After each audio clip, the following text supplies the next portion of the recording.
4. Jadi yang migas udah duluan ya? Migas, ya. Migas, kemudian machine learning. Wih, ngeri. Itu orang lagi mau ikutan hackathon sama si Deka. Deka siapa? Ada Merdeka anak 2010. Kita mencoba memasukkan machine learning ke dalam mining. Di itu dari usaha. Ini hosting mulai dulu apa langsung gue sih? Langsung ke moderator aja seru. Oh gitu, oke. Ngomong dong. Oke, semuanya Assalamualaikum warahmatullahi wabarakatuh. Sorry, karena saya kasihkan ngobrol sama Pak Kahim saya ini. Selamat datang di acara Alumni Back to Campus yang keempat, kalau tidak salah. Itu kali ini kita akan kedatangan Ketua Himpunan Himatega Tera ITB periode 2000 berapanya ya? 2008, 2007, 2008. Bener nggak sih? Iya mungkin. Enggak, 2008, 2009. 2008, 2009. Pak Pratama Abimanyu. Ini sorry kita agak terlambat mulainya karena tadi juga pas jam 2 belum banyak yang ngumpul, jadi kita coba mundur. Jadi ini kita agak mundur 8 menit. Ini gambaran umum untuk kegiatan kita hari ini. Ya pembukaan nanti ada dari Bos Manyu, kemudian ada safety moment, nanti juga ada bentuk videonya. Kemudian, jadi ini yuk ada sesi 1 dan sesi 2. Jadi nanti dari total presentasinya Bang Manyu itu dibagi 2 aja.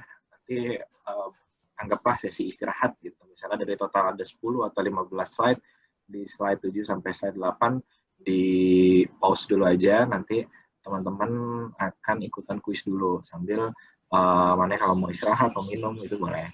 Kemudian baru nanti setelah kuis, teman-teman itu nanti akan lanjut sesi kedua. Mana lanjutin dari tengah ke akhir, kemudian di sesi akhirnya ada kuis. Dan juga untuk tanya jawabnya ini nanti kita buat sambil berjalan aja lah ya. Baru habis itu nanti akan ada closing di jam 4 karena kita mulainya agak ngaret ya. Jadi closingnya nanti kita akan di jam 4 aja. Next-nya. Oh iya, perkenalkan nama saya Muhammad Arif Wicaksono. Saya dari Teknik Geofisika 2009. Saat ini bekerja di PT Antam. Nama unitnya Unit Geomin and Technology Development. Di situ saya menjabat sebagai Exploration Geophysicist. Gitu. Kemudian next slide-nya, please. Nah, ini tadi kalau Bang Manyu nanyain ya, ini kok nggak full? Ini screen-nya nggak full ini lah, hostnya. Screen yang di kanan agak ketutupan nih. Close dulu. Iya, banyak ads kayaknya. Ini yang pertama itu ada dari Oscar, kemudian yang kedua dari Pak Agus. Nah, ini tadi yang orang bilang sekitar machine learning. Kemudian yang terakhir dari Kang Tatang itu tentang pressure and petroleum system. Nah, untuk yang sesi keempat ini kita akan membicarakan seputar mining, topik yang mungkin nggak umum ya kalau di dunia perkuliahan geofisika karena mostly kita belajar tentang seismik, tapi kali ini kita akan membahas seputar non-seismik dari gravity, magnetic, SIMT, 3IP, dan teman-teman yang lain. Next. Ini ada promo sedikit tentang YouTube-nya IATGF. Itu tentang edisi sharing session-nya. Jadi buat teman-teman yang mungkin nggak sempat full nanti untuk ikutan acara ini, itu materi-materi dan ilmu dari Bang Manyu itu semua bisa ditonton ulang di YouTube channelnya ABC Sharing Session. Itu langsung di subrek aja, langsung di subscribe, share, terserah, pasang lonceng kayak yang sekarang itu, nggak ngerti lah orang juga. Next. Safety moments. Ada videonya kah? Momennya. Oke, udah kelihatan. Oke, kalau di perkantoran itu ada safety induction, kalau versinya ABC itu ada. Zaman sekarang yang tiap hari rasanya kayak musim kemarau, godaan minum es selalu susah buat dilawan. Nggak cuma ngilangin rasa haus, tapi juga bisa ngedinginin badan kita. Tapi apapun jenisnya, minuman dan makanan dingin sering banget dituduh jadi penyebab kita sakit. Bahkan kita sering banget dimarahin kalau kita terus-terusan minum es. Tapi apa benar minum es itu bikin kita batuk pilek? Jawabannya enggak. Ternyata minum es bukan penyebabnya. Katanya pelaku sebenarnya adalah mereka. Dan mereka ada di mana-mana. Tangan kita yang kotor, udara nggak bersih, atau ditularin orang lain. Selain itu, bakteri dan virus juga bisa masuk lewat jajanan nggak bersih yang kita beli di pinggir jalan. Kalau gitu, asal kita sehat dan minumannya bersih, nggak apa-apa dong kita minum es terus. Jawaban pendeknya enggak juga. Walaupun bukan penyebabnya, minuman dingin bisa bikin kita yang udah kena batuk pilek justru jadi makin parah. Makanya buat kita yang udah mulai meler, minum air es itu bisa bikin hidung kita makin kesumbat. Bahkan kepercayaan ini udah ada dari sejak lama. Di beberapa budaya kuno, minum air dingin setelah makan panas dipercaya bisa merusak keseimbangan tubuh kita. Selain itu, buat orang penderita dua penyakit ini, makan dan minum dingin bisa bikin gejalanya makin parah. Tapi tunggu dulu, bukan berarti kita nggak boleh minum minuman dingin sama sekali. Nggak semua yang berkaitan sama air dingin itu buruk. Asalkan airnya itu nggak terlalu dingin, pas cuaca lagi panas banget atau kita lagi olahraga, minum air dingin bisa bikin kita lebih tahan capek. Ini karena air dingin bisa bantuin tubuh kita buat turunin temperaturnya. Jadi energi yang harusnya dipakai buat kontrol suhu tubuh, bisa kita pakai buat nyetak gol di detik terakhir. Ya, jadi walaupun sering banget disalahin karena bikin kita pilek, ternyata itu cuma kebohongan belaka. Makan atau minum dingin itu wajar-wajar aja. Asal yang diminum terjamin bersih dan belinya di tempat yang benar. Dan seperti biasa, terima kasih.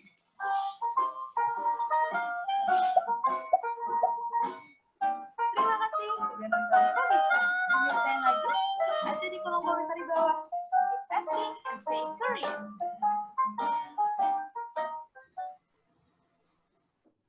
Oke, itu sekian dari safety moments-nya.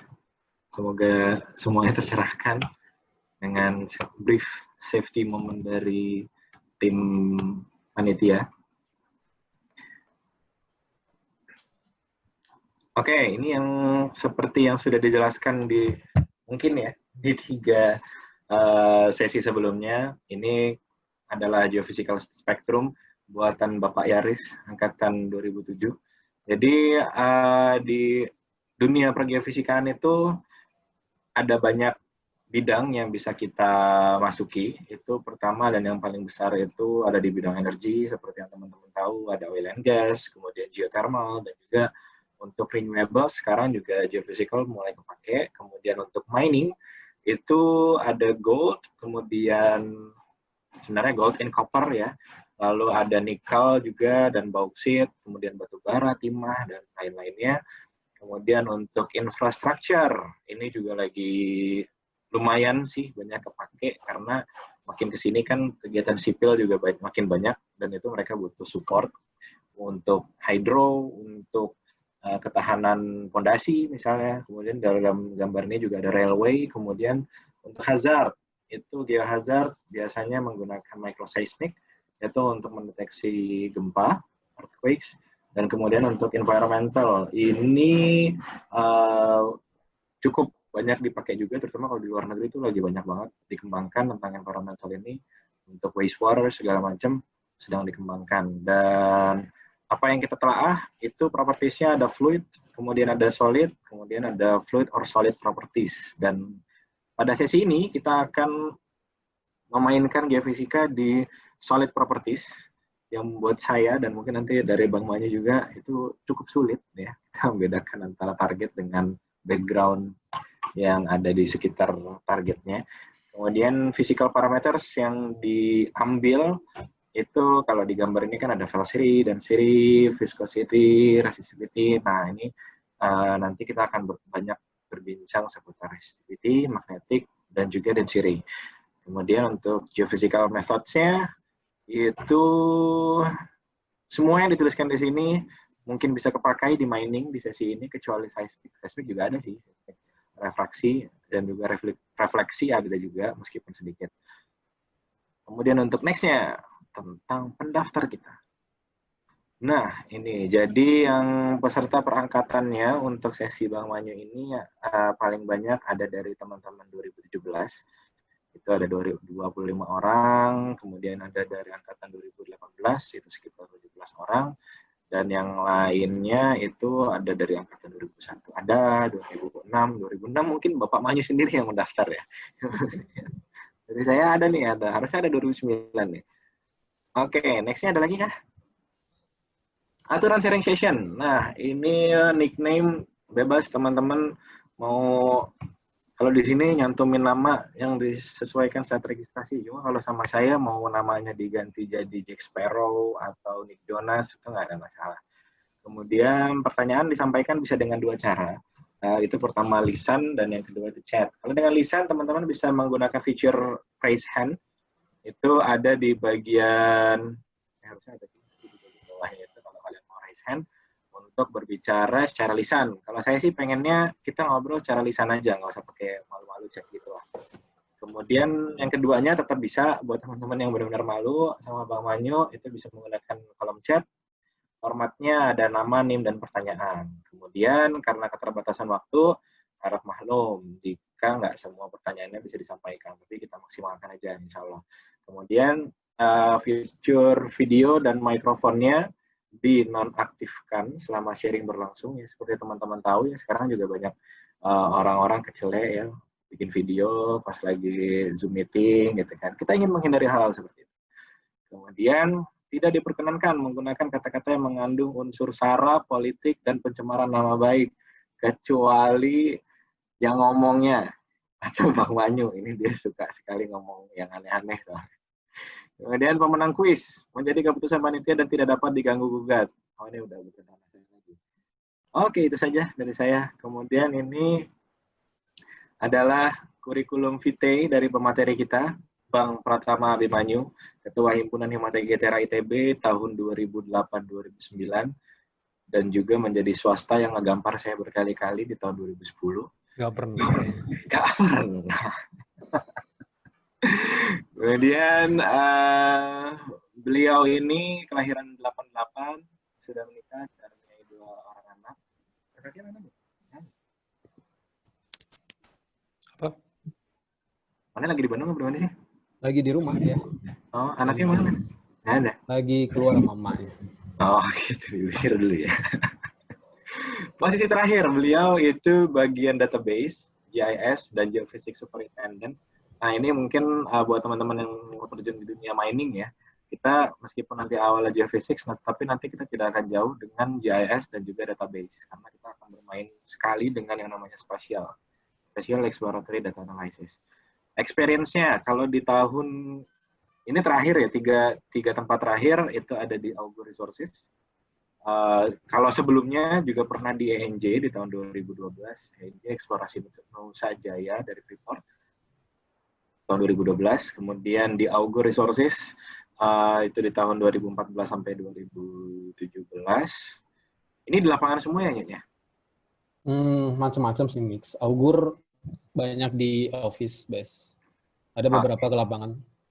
Kemudian di Indomuro Kencana 2017 sampai 2018 itu sebagai Geophysics Superintendent, dan juga yang sekarang currently 2018 sampai detik ini juga itu dia di PT Triusaha Baru. Nah, mungkin boleh cerita sedikit nggak, Bang? Geophysics Superintendent ini apa sih maksudnya? Secara fungsional mungkin di atasnya senior geofisis lah, tapi belum masuk ke prinsipal. Tapi secara struktural ya apa ya, section head mungkin. Jadi eksplorasi departemen biasanya dia punya beberapa section. Itu ada regional exploration, ada resource. Nah, saya kebetulan memang pegang di database GIS, Geophysics, sebagai exploration technical support. Lebih ke sana sih. Jadi mungkin membawahi ya junior geophysics, ada juga geologis, ya dan database mungkin dan orang GIS. Oh, oke. Mantap ini. Berarti tapi tidak ngurusin geologinya ya? Maksudnya untuk membuat rangkaian kegiatannya geologis seperti regional sampai detail-detail itu enggak ya? Oh enggak paling cuman untuk di tempat saya sekarang sedikit inilah agak nyerempet ke modeling, geologi, ke resource estimation juga. Sebenarnya udah dari tahun 2014 sih mulai nyerempet. Karena kan pekerjaan geofisik kan di beberapa perusahaan nggak kontinu kan. Dia sifatnya mungkin setahun 2 atau 3 kali kan.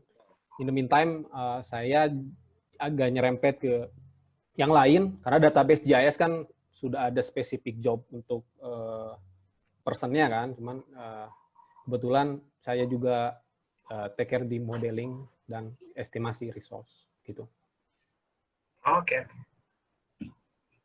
Oke, itu seputar pemateri kita. Mungkin hostnya bisa matiin dulu.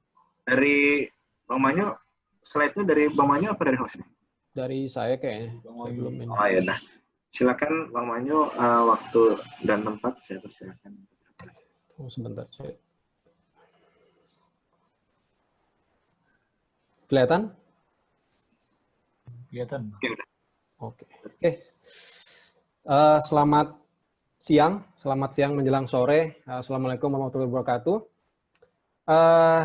Pertama saya ucapkan terima kasih untuk rekan panitia dari ABC Back to Campus-nya IATGF, juga buat Pak Yaris ya, dan Mas Wicak yang sudah bersedia menjadi moderator. Juga untuk rekan-rekan teman-teman Tera ITB yang long weekend gini masih sempat-sempatnya mungkin nonton webinar, ya semoga bisa jadi apa ya tambahan lah insight untuk teman-teman semua. Jadi yang akan saya coba sampaikan sebenarnya lebih ke introduction sih, karena sewaktu saya kuliah, seingat saya mungkin Mas Wicak bisa koreksi, kita jarang sekali ya diperkenalkan dengan industri ini ya, malah nggak pernah ya. Mostly kalau di zaman saya tuh migas dan geothermal. Ya rata-rata memang gitu. Memang karena TG kan dibangun untuk itu kan sebenarnya kan, dibentuk untuk support. Cuman ini ada suatu area yang ya mungkin sedikit anomali lah ya. Karena di angkatan saya juga mungkin cuma beberapa orang, dan secara umum juga sangat sedikit sekali populasinya. Dan yang mau saya coba adalah memperkenalkan untuk ke teman-teman semua seperti apa sih sebenarnya. Jadi lebih ke general lah. Mungkin ada beberapa metode yang akan saya bahas, tapi sifatnya juga itu general. Oke, mungkin kita mulai aja. Saya ada cuplikan video ini dari dulu saya di Freeport McMoran. Dia under PT Eksplorasi Nusa Jaya. Kita melakukan eksplorasi di Kalimantan. Waktu itu Freeport punya proyek di sana. Jadi ini cuplikannya nggak bisa saya tampilkan sepenuhnya karena mungkin copyright. Jadi ini memberikan gambaran seperti apa sih bekerja sebagai mineral, sedikit aja lokasinya seperti apa.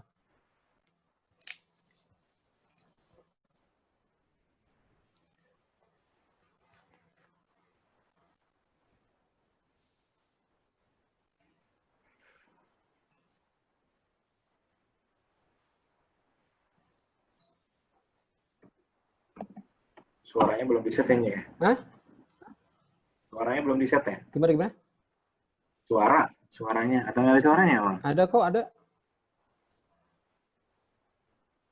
Yang lain gimana? Tadi dengar nggak suaranya? Kita harus ini dulu nih, apa namanya, di share screen-nya ada advance sharing setting. Coba nih. Yang ini di stop dulu aja. Itu kalau di share screen itu mana ada yang advance-nya. Jadi kan kalau pas mau share screen. Oh iya, sorry. Oke. ada sharing itu ya, sharing computer sound itu ya. Ah, Nah, oke, kita coba lagi. kita coba lagi ya. Saya juga agak kagok. Gerak, Tat? Ada nggak?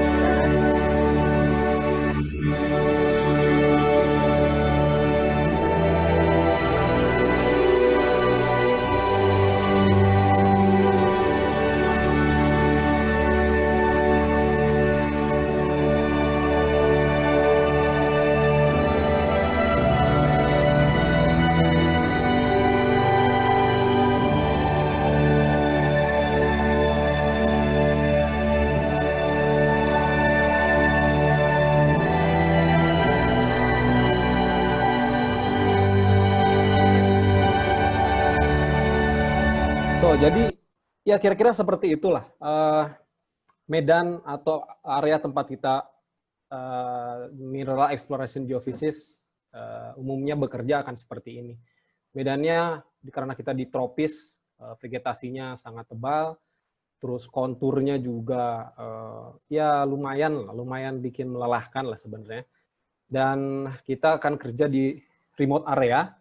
Jadi kalau saya ketika teman-teman mungkin ada yang ingin atau mencoba berminat, ya sebenarnya siap-siap untuk kita bekerja dan hidup sementara untuk di remote area. Kadang aksesnya hanya bisa dilewati oleh helikopter, bahkan binatang, tunggangan maksudnya, dan ya kadang di kondisi yang memang cukup menyulitkan, suhu, kelembaban, panas, segala macam.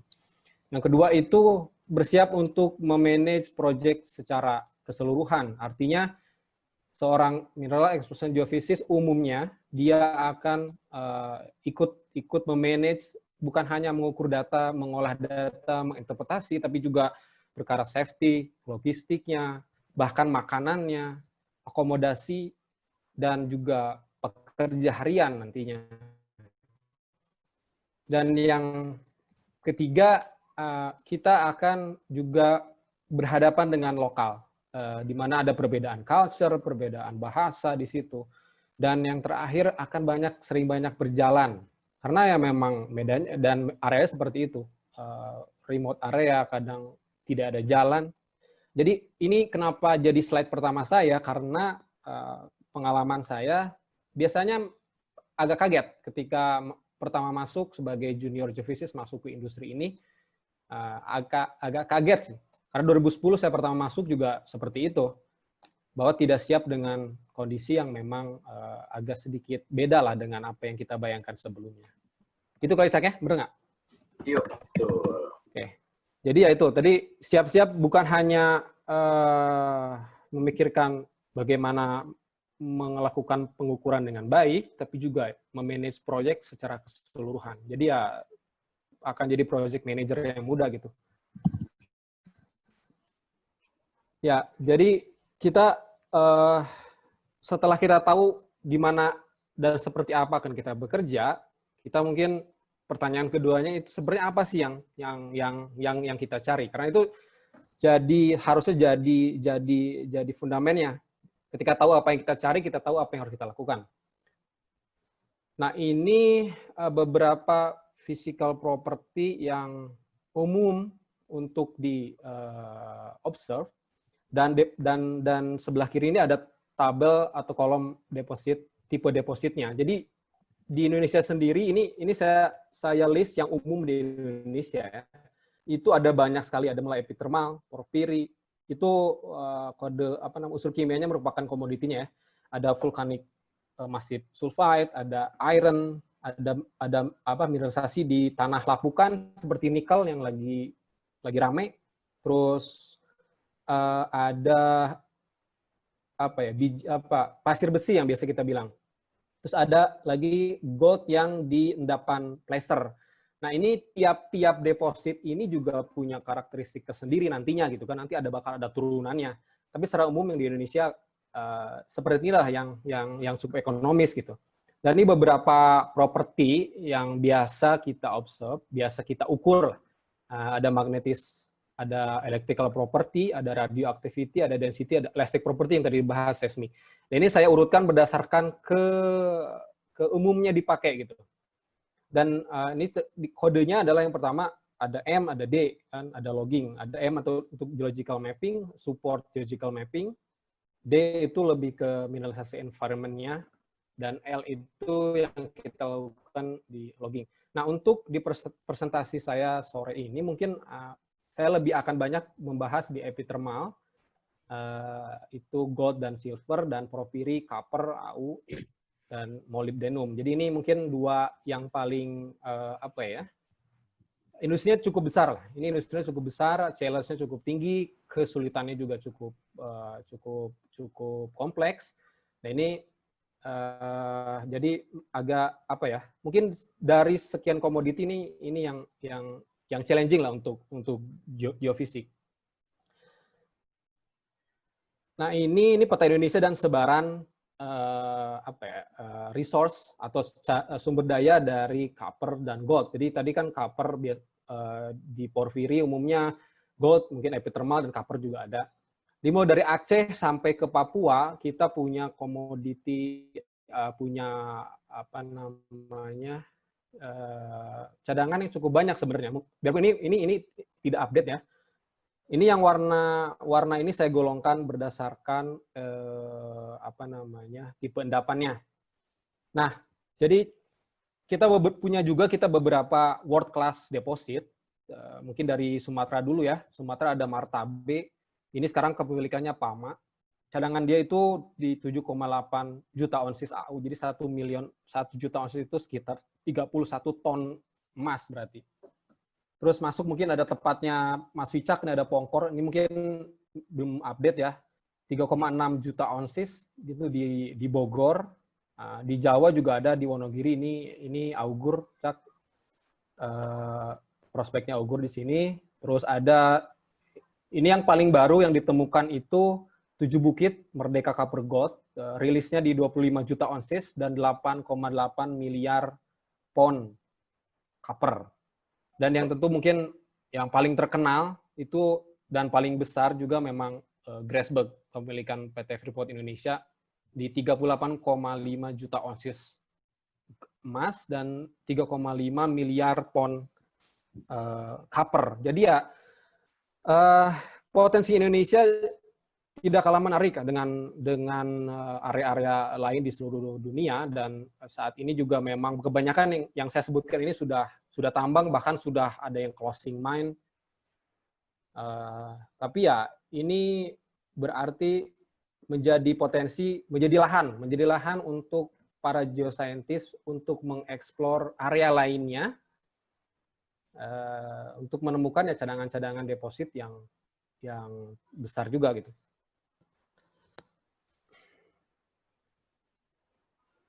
Oke, tadi kita tahu di mana aja kan deposit-deposit yang ada di Indonesia. Sekarang mungkin sedikit kita berbicara dulu seperti apa sih geologinya, konseptual model dari porphyry dan epithermal.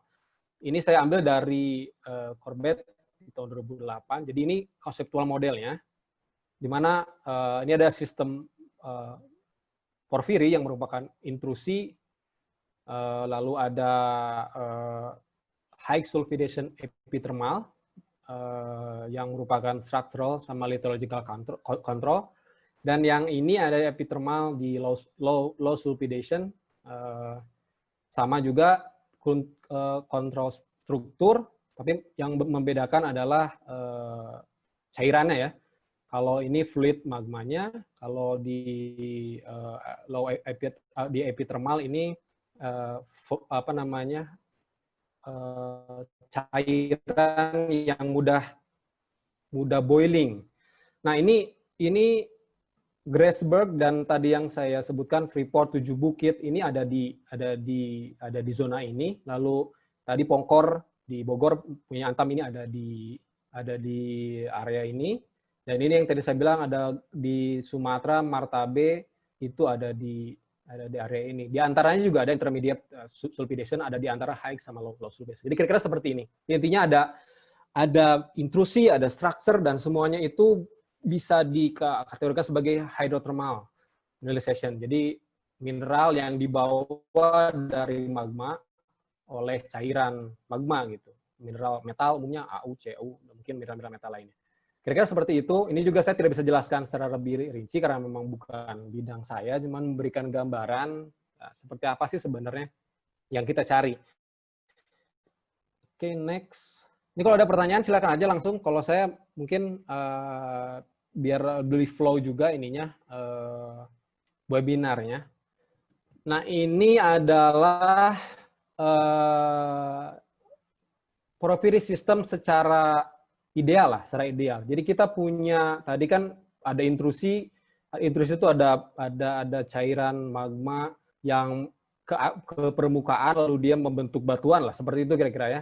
Dan dia membawa tadi mineral-mineral yang ekonomis seperti copper atau tadi gold, ada molybdenum. Nah, ini kira-kira seperti ini. Jadi kita punya core potasik, lalu ke peripheral zone-nya kita punya alterasi pilik, dan di outer-nya kita punya alterasi propylitic. Jadi sebenarnya apa sih sebenarnya seperti ini? Nah, ini ada foto di sebelah kanan ini menunjukkan perbedaan antara batuan yang fresh, batuan yang diterobos, dan batuan yang sudah terkena hydrothermal fluid tadi. Jadi ketika batuan terkena hydrothermal fluid, dia akan mengalami perubahan yang secara geologi disebut alterasi dan mineralisasi. Jadi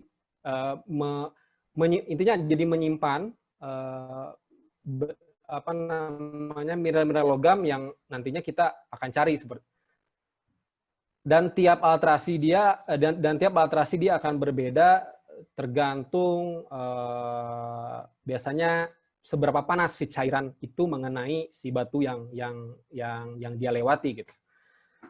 Nah, ubahan ini adalah salah satu yang secara teoretikal dia menimbulkan kontras, baik itu kontras di geologi secara visual kan terlihat, kontras di geochemical composition-nya, dan kontras di geophysical property-nya.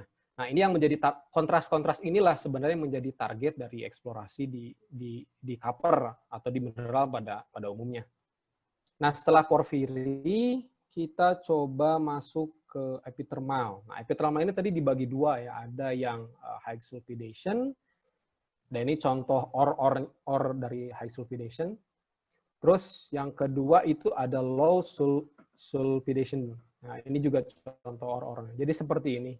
Kalau high sulfidation dia di bentuk ore-nya sih lebih ke bulky dia, dan untuk low sulfidation dia karena dia struktur filling, ketika struktur berbuka maka cairan itu masuk kan, lalu dia kena air meteorik, akhirnya dia kata kasarnya membeku lah dan membentuk quartz, vein kuarsa yang di dalamnya mengandung emas, menyimpan emas. Jadi kira-kira seperti ini gambarannya. Jadi ada 3 tadi ya, mungkin yang akan lebih banyak dibahas ini porphyry, low sulfidation sama high sulfidation. Nah, mengetahui barang yang kita cari itu akan memudahkan kita membangun fondasi untuk menentukan seperti apa sih metode yang bisa kita aplikasikan. Oke, untuk selanjutnya. Nah, ini ada dua metode yang dua cara yang umumnya dilakukan. Itu yang pertama kita ukur secara airborne menggunakan pesawat, helikopter, dan yang terbaru mungkin teknologi yang terbaru menggunakan drone. Nah, jadi si sensor dari tadi kan sensor apa gitu magnetik atau gravity itu dipasang di pesawat atau helikopter atau tadi drone, dan keunggulannya adalah dia bisa mendapatkan data lebih cepat karena tadi kan speed dari si pesawatnya itu kan, terus areanya juga lebih luas yang bisa dia cover, dan harganya juga secara harga per kilometer dia relatif lebih murah, dan karena sifatnya yang jauh antara sensor kan jauh dengan target kan karena dia terbang kan, makanya cocoknya dia untuk regional mapping. atau reconnaissance. Karena dia juga mempunyai tadi ya, karena sensornya jauh itu juga karena resolusinya jadi memang lebih rendah dibanding kalau misalnya kita menggunakan metode di ground. Nah, ini untuk metode di ground. Jadi untuk di ground ini biasanya dilakukan lebih ke skala deposit. Jadi sudah mulai masuk ke pendetailan, sudah mulai masuk ke drilling target. Karena secara resolusi akan lebih detail tadi dibandingkan airborne magnetic atau airborne survey. Nah, misalnya kita mau mencari fitur-fitur yang narrow, atau mungkin 20 meter, 30 meter, itu ya ground ini akan sangat efektif. Dan biasanya ketika fitur yang kecil itu, di data airborne itu umumnya akan terlewat. Dan karena memang mengandalkan manusia, jadi cost-nya cukup tinggi sebenarnya. Memang biasanya kan produknya kecil, tapi karena kelihatannya proyeknya kecil, tapi kalau dihitung per kilometer ini cost-nya akan cukup tinggi jika dibandingkan airborne. Dan tentu ketika mengandalkan berjalan tadi kan, kita akan banyak sekali hambatannya, mulai dari tadi tubuhan, mulai dari topografi yang bernaik turun gunung, atau ya kadang ketemu sungai dan segala macam. Dan karena dekatnya sensor dengan tanah itu juga memunculkan memunculkan si metode ground ini lebih gampang untuk terdampak oleh noise, baik itu noise yang secara geologikal misalnya lapisan magnetik di permukaan, atau memang noise yang dibuat oleh manusia seperti tower listrik, kabel, kendaraan, perkakas manusia, dan yang lainnya. Nah, ini ground. Nah, ini bagaimana sih data geofisika dilakukan gitu. Jadi ini di sebelah kiri ini ada area, ini gambarnya topografi, dan ini lintasan di mana baik itu pesawat ataupun tadi manusia, dia akan melintas seperti ini secara lurus dan paralel. Biasanya spasinya homogen. Dan ada juga ditambahkan lintasan yang memotong tadi kan, lintasan-lintasan paralel tadi. Dan ini akan digunakan sebagai tie-line, misalnya umumnya di metode potensial seperti magnetik dan gravity ini umumnya akan menggunakan tie-line. Kalau dibuat secara 3 dimensi kira-kira seperti ini. Jadi ya dia kalau pesawat dia akan terbang pada elevasi ground clearance yang sama. Jadi kalau misalnya 200 meter dari bawah permukaan, dia akan terbang 200 meter terus. Nah, kalau manusia, kalau menggunakan ground, misalnya untuk contohnya ground magnetik, ya dia akan berjalan lurus, naik turun gunung tadi, sesuai dengan lintasan yang sudah direncanakan. Nah, lintasan ini juga banyak dipengaruhi, penentuan spasinya, arahnya itu akan ditentukan oleh geometri, oleh arah dari struktur geologi yang ada di target dan struktur geologi yang ada di area survei. Nah, kira-kira seperti ini gambarannya. Mungkin untuk selanjutnya nih saya juga ada video mendokumentasikan kegiatan airborne survey. Ini surveinya survei full tensor gravity menggunakan fixed wing.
itu kira-kira gambaran survei airborne gimana dilakukan. Itu dilakukan di salah satu project di Indonesia waktu saya di project itu ya. Jadi ya di dalam mungkin kelihatannya boring terbangnya, padahal aktualnya itu pesawat itu akan mempertahankan jarak dengan ground itu homogen. Jadi kalau 200 dia akan 200 terus. Jadi kebayang kalau konturnya cukup berliku-liku, ya akan sedikit mabok lah di dalam kan, kalau memang belum terbiasa. Paling itu untuk sesi pertama, mungkin Mas Wicak, Ya, mungkin kita langsung ini aja ya mungkin. Wis, kita ada sesi tanya jawab dulu kali ya. Ya boleh. Ada yang beberapa ngelihat seputar mining juga dan geologisnya itu udah cukup banyak ilmu yang dikasih sama Bang Manyu meskipun masih setengah sesi ya. Silakan teman-teman kalau ada yang mau bertanya boleh langsung raise hand aja atau tadi via chat ya. Kalau tadi saya cek sih kayaknya kalau chat belum.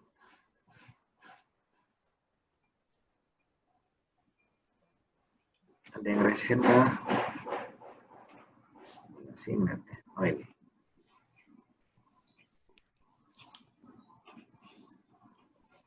Mungkin sambil nunggu ya. So far tadi kan ada high sulfidation, kemudian ada porphyry, dan ada low sulfidation. Sepengalaman Bang Manyu ngerjain semua itu, yang paling susah bukan dalam segi akuisisinya ya, tapi dalam mengerjakan datanya itu apa sih? Dan kenapa? Tentu epithermal low sulfidation, Cak. Iya, barangnya kecil kan? Dan ya secara kata aja sebenarnya sudah bisa sedikit terdefinisikan kan, low sulfidation. Padahal sulfida adalah salah satu feature geologi yang cukup kontras secara physical property. Jadi selain barangnya kecil dan dalam. Resolusi geofisika kan semakin dalam penetrasi, semakin kecil resolusi sebaliknya kan. Nah, itu akan jadi masalah. Dan sebenarnya untuk untuk epithermal low sulfidation terutama sih approach-nya geofisika nggak terlalu favorable lah. Saya kebetulan di Indomuro itu kan epithermal, di tempat saya yang sekarang juga epithermal. Sebelumnya saya banyak di porphyry. Ya memang jadi opsi yang yang kalau udah nggak ada opsi lagi untuk ngebor, itu biasanya geofisika baru bisa baru dipakai gitu. Tapi kecuali untuk skala regional ya, skala regional cukup bagus sebenarnya responnya. Tapi ya nanti kita bahas di slide selanjutnya. Gitu kira-kira. Oke. Yang paling Pongkor, kalau case-nya Pongkor itu kan besar, Cak. Fan-nya tebal, alterasinya juga tebal kan. Nah, itu ya jadi keuntungan juga untuk geofisika di sana. Tapi di case-case yang lain, fan-nya paling 10 meter, 15 meter paling tebal juga. Nah, itu yang agak sedikit menyusahkan sih untuk di geofisika. Gosowong itu besar kan ya, tapi tidak dengan tempat mana ya? Ya, kalau kebetulan kalau di Gosong itu kan dia low sulfidation. Di tempat saya itu di 60 km itu udah masuk ke intermediate. Jadi base metal sudah mulai muncul, Cak. Jadi agak banci lah antara epithermal low dan intermediate gitu. Sudah mulai muncul sulfida, sphalerite, galena kayak gitu-gitu. Ya. Nah, jadi buat teman-teman yang mungkin masih benar-benar awam banget ya. Jadi kalau di sistem pertambangan itu kita ada nyebutnya tadi yang Bang Manyu ceritakan itu low sulfidation system, di mana yang kita cari itu adalah vein namanya. Vein itu adalah jalur filling dari fluida bawah permukaan yang masuk ke permukaan, ke dekat permukaan. Namanya kan kita epithermal itu kan epi itu kan dekat dengan permukaan. Jadi lewatnya itu dengan vein. Nah, kenapa tadi Bang Manyu bilang susah? Karena tadi Bang Manyu udah nyebutin juga kan, yang namanya vein itu 10 meter aja kita bilang besar. Gitu. Kalau di Gosong tuh puluhan ya ini. Ada 15 mungkin ada. Di Kencana itu kan. Ya, jadi bayangin teman-teman yang mungkin angkatan 2017 ya yang paling banyak di sini itu, kalau teman-teman belajar geolistrik itu kan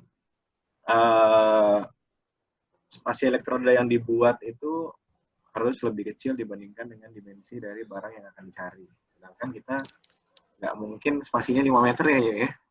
Ya 5 meter berarti nantinya akan mengaruhi ke kedalamannya kan, berarti kan? Gitu. Jadi kesulitan pertama dari pertambangan low sulfidation adalah Kecil. barang yang kita cari. Makanya kalau porfiri itu mudah, cenderung mudah. Karena kita, kalau tadi teman-teman ingat di gambar geological modelnya Bang Wanyu, itu yang paling bawah dia tuh. Dia dibandingkan dengan model di bawah permukaan, di dekat permukaan dia cukup besar. Ibaratnya teman-teman itu, apa sih namanya, batolit ya? Ya, dia batolit bawahnya lagi intrusi porfiri. Nah, gitu. Jadi dimensinya cukup besar, dan di situ geophysics bisa main di situ karena size-nya cukup luas. Gitu. Oke, mungkin untuk Lagi ya, untuk sesi kedua, ini secara umum cycle dari mineral discovery, jadi penemuan cadangan atau deposit baru. Ini waktunya berdasarkan proyek-proyek besar lah, kita pakai standar proyek besar. Jadi di area ini, di area konsep, studi literatur, prospecting, sampai pre-discovery itu di situ biasanya mineral exploration geophysics terlibat gitu, baik in-house maupun kontraktor. Jadi di area ini yang sebenarnya 5 tahun udah sangat lama ya, biasanya kurang dari itu, bisa 2 atau 3 tahun. Di tempat saya kemarin sekitar 2 tahun lebih lah. Jadi di area ini yang harus kita lakukan itu yang pertama itu adalah tahu geological control dari mineralisasi. Jadi poinnya kenapa saya selalu bilang tahu dulu geologinya seperti apa, karena itu yang akan jadi pembeda gitu. Apakah nanti geofisik akan useful atau tidak. Terus yang kedua adalah kita tahu dulu, setelah kita tahu mineralization controlnya, kita tahu mana yang bisa memberikan kontras dari properti fisiknya. Dan ini cukup kompleks ya, karena mineral itu kayak mereka overprint itu saling nyampur lah. Jadi tidak ada boundary yang tegas gitu. Dan ini akan jadi tantangan sendiri. Terus yang ketiga itu geofisik harus bisa mengidentifikasi noise apa yang akan menutupi atau mengganggu dari target yang kita cari. Ini juga salah satu analisis yang penting. Yang keempat ya, kita mulai melakukan akuisisi sama interpretasi airborne dan ground. Yang terakhir ya itu baru kita coba buat prioritas dari target-target geofisika dari data-data yang kita olah. Dan ya ini challenge-nya yang pertama itu kecepatan dan cost dari survei. Jadi mungkin agak sedikit berbeda, jauh sekali dengan oil and gas kan mungkin berapa puluh juta dolar gitu untuk satu ngebor. Yang untuk di mineral umumnya untuk cost per meter bor itu 300 sampai 400 dolar. Ini udah cukup mewah nih project. Dan itu udah include semuanya, udah include logistik, udah include salary, udah include government relation, udah include CSR. Itu kira-kira cuma segitu. Dan productivity-nya itu 50 meter per hari selama 24 jam mereka bekerja. Dan rata-rata kedalamannya itu 50 sampai 1.500 meter. Jadi tidak dalam dan tidak lama gitu. Makanya kita di-challenge untuk membuat suatu survei geofisik yang bisa sebenarnya mengimbangi pengeboran di mineral. Dan challenge yang kedua adalah ambiguity. Ambiguity itu ya seperti mungkin sering di bangku kuliah bahwa data geofisika itu memiliki ambiguity gitu. Ambiguity itu sebenarnya respon yang sama itu bisa dihasilkan oleh sumber yang berbeda. Respon yang sama bisa dihasilkan oleh sumber yang berbeda, benar. Jadi sumbernya itu dekat dengan permukaan, jauh dari permukaan, lebar, panjang, itu akan bisa memberikan respon yang sama di data geofisika. Dan itu mungkin salah satu penjelasan dari si ambiguity itu. Yang kedua adalah paradok geofisika. Jadi paradok geofisika itu gini, untuk bisa optimum, geofisika itu harus seorang geofisik harus mengetahui dulu bagaimana kira-kira keadaan di bawah permukaan. Padahal tugasnya geofisika itu untuk mencari tahu bagaimana di bawah permukaan. Nah, itu jadi paradoks yang cukup cukup mengganggu sekali untuk di mineral khususnya ya. Ada teknik-teknik yang bisa dilakukan ya, salah satunya forward model, itu juga akan membantu sekali untuk mengurangi si paradoks geofisika itu. Terus yang ketiga tadi masih berhubungan dengan drilling. Jadi kita itu kan tergolong indirect method, dan untuk target tidak terlalu dalam, biasanya geologis atau yang punya project biasanya lebih prefer untuk yang udah aja bor aja gitu, dibanding harus melakukan survei geofisika yang memang memakan waktu dan secara kategori memang metode yang tidak langsung. Challenge yang keempat itu adalah, ini ada perbedaan fundamental dari bagaimana menginterpretasi dari data ya, antara geologi dan geofisika. Kadang yang secara homogen di geologi, mungkin secara geofisika itu heterogen. Dan sebaliknya ya, contohnya misalnya gini, mungkin geofisika bisa menentukan berapa persen silika di suatu batuan. Tapi tidak bisa menentukan apakah batu silikanya itu mafic, ultramafic, dan sebagainya. Jadi itu ada sedikit, bukan sedikit ya, ada perbedaan fundamental konsep antara kedua metode ini. Dan yang harus kita lakukan tadi untuk menjawab challenge itu yaitu kita harus berusaha untuk mengcover area yang besar dengan cepat dan efektif. Dan yang kedua, kita harus bisa memberikan informasi dari keadaan geologi yang memang tersembunyi, yang dari analisis geologis atau geokemis itu tidak bisa didapatkan. Kita harus memberikan insight tambahan, add value dari program eksplorasi.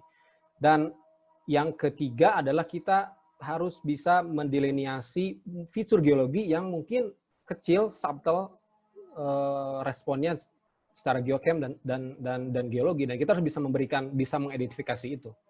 Yang terakhir adalah geofisika ini akan preferable ketika dihadapkan dengan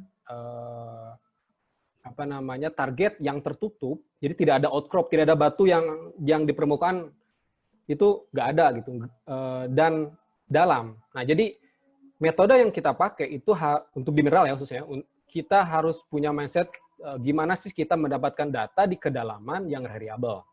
Ini kira-kira cycle-nya seperti itu. Oke, next. Nah, mungkin sebelum kita ke metode yang umum lah, ada sebenarnya di mineral juga kita ada approach petrofisik ya. Jadi petrofisik ini secara fungsi dia akan menjadi jembatan antara geophysical response dan geologinya secara direct gitu. Jadi ini ada gambar-gambar yang yang kuning ini dia mengukur susceptibility, mengukur magnetik suatu batuan. Berapa sih value-nya? Yang kedua ini ada density. Ini hukum Archimedes kan, berat kering, berat basah gitu kan. Ini untuk mengukur density dari suatu batuan. Lalu ada di bawah ini dia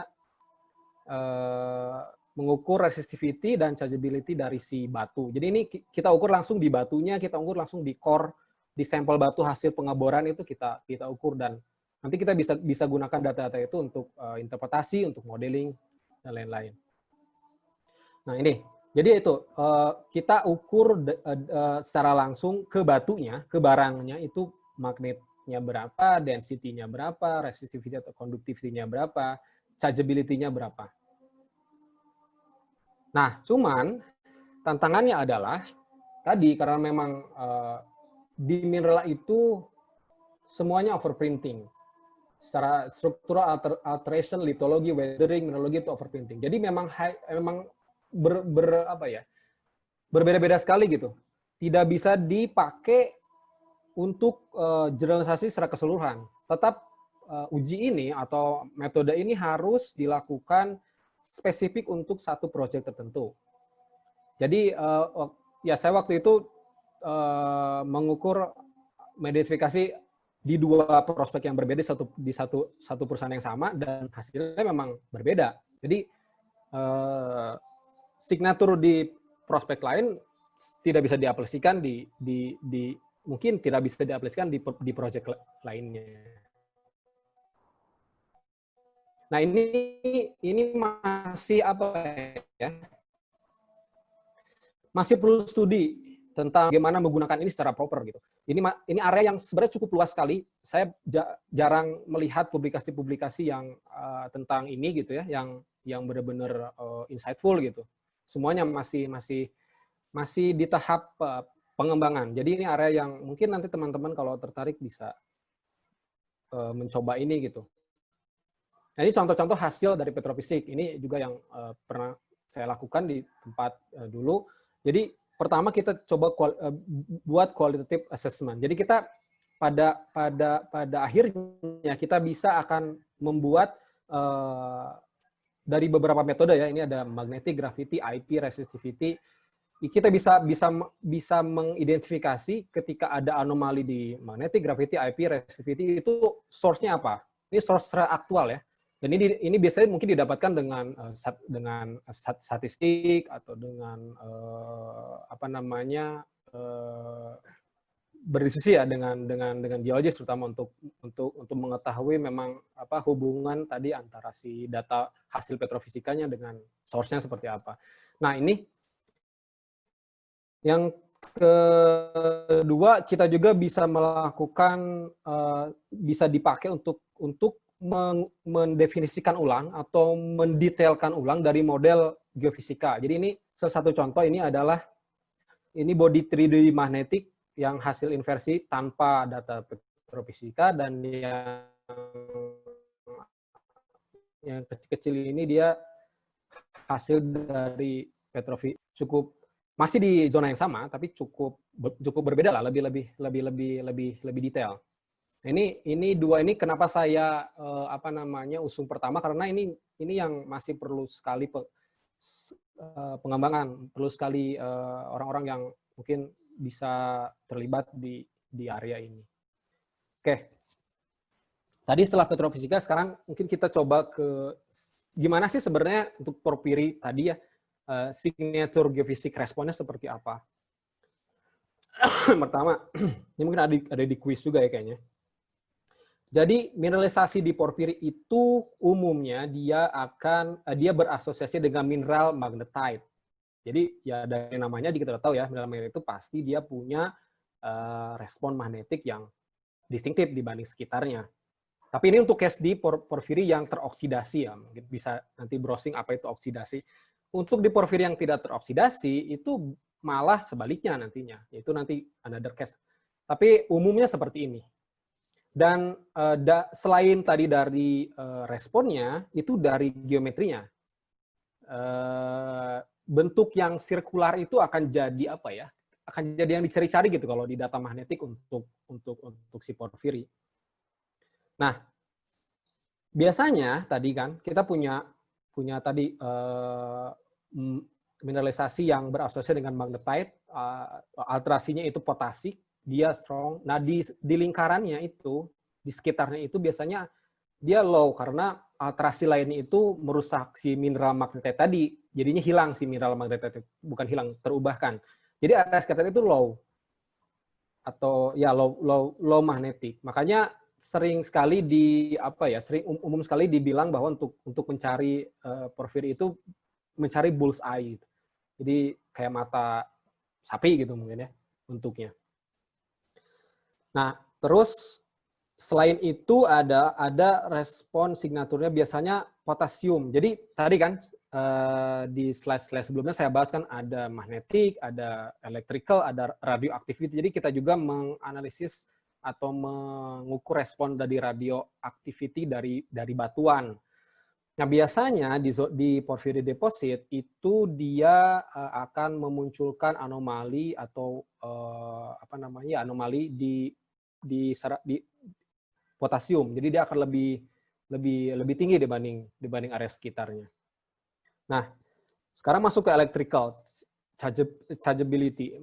Mungkin nggak tahu udah pada dapat materi induced polarization mungkin waktu kuliah, tapi ya itu namanya propertinya chargeability. Nah, si chargeability ini biasanya dia akan sangat tinggi di zona yang melingkari si core-nya si porfiri. Itu yang akan jadi yang paling tinggi. Nah, semakin ke dalam, semakin ke intinya tadi, ke intinya si porfiri tadi, dia mungkin dia akan memberikan juga respon yang tinggi di chargeability. Tapi biasanya lebih rendah dibanding si period halo. Nanti kita coba refresh lagi ya, biar kebayang maksudnya zona-zonanya. Nah, terus untuk resistivity biasanya itu umumnya dia konduktif di area sekitarnya karena ada alterasi clay dan veining yang terisi oleh si sulfida. Tapi jika tertutupi oleh lithocap, mungkin dia akan lebih resistif dibanding sekitarnya. Nah, ini yang gambar-gambar ini ini magnetiknya dan ini zona porfirinya yang garis hitam ini. Nah, ini juga ini potassium count, ini chargeability, ini conductivity di sini. Berarti yang low conductivity itu resistif, yang high conductivity itu berarti low resistivity. Ini sebaliknya lah, conductivity resistivity. Oke, next. Nah, ini yang ini kita coba potong gitu. Kita coba buat penampangnya kira-kira seperti ini. Kita punya magnetic anomali yang berhubungan dengan inti porfiri. Di sini ore-nya di sini, dan dia semakin ke sini dia akan semakin rendah. Si anomali magnetiknya akan malah cenderung destruktif atau low magnetic. Dan tadi ya untuk ke sini kita ada lithocap, ada penutup si body ini dari silika, dan dia menghasilkan resistif anomali gitu. Dan untuk chargeability anomali ini, dia lebih berasosiasi dengan tadi veining yang terisi si sulfida. Dan untuk potasium, dia akan luas sekali zonasinya. Selama ada alterasi, maka dia akan menghasilkan anomali potasium yang tinggi dibanding area sekitarnya. Jadi ini kira-kira schematic section-nya seperti ini. Oke. Next. Nah, ini tadi di slide di table kedua mungkin ya saya sebutkan bahwa magnetik di porfiri ini selain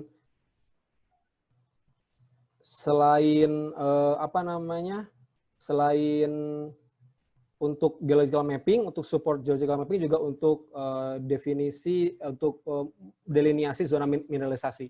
Nah, ini contoh dari RTP map, ini magnetik. Lalu kita identifikasi area-area yang menurut kita menarik, dan dari sini kita bisa membangun atau membuat model 3 dimensi dari sini. Dan ini gambar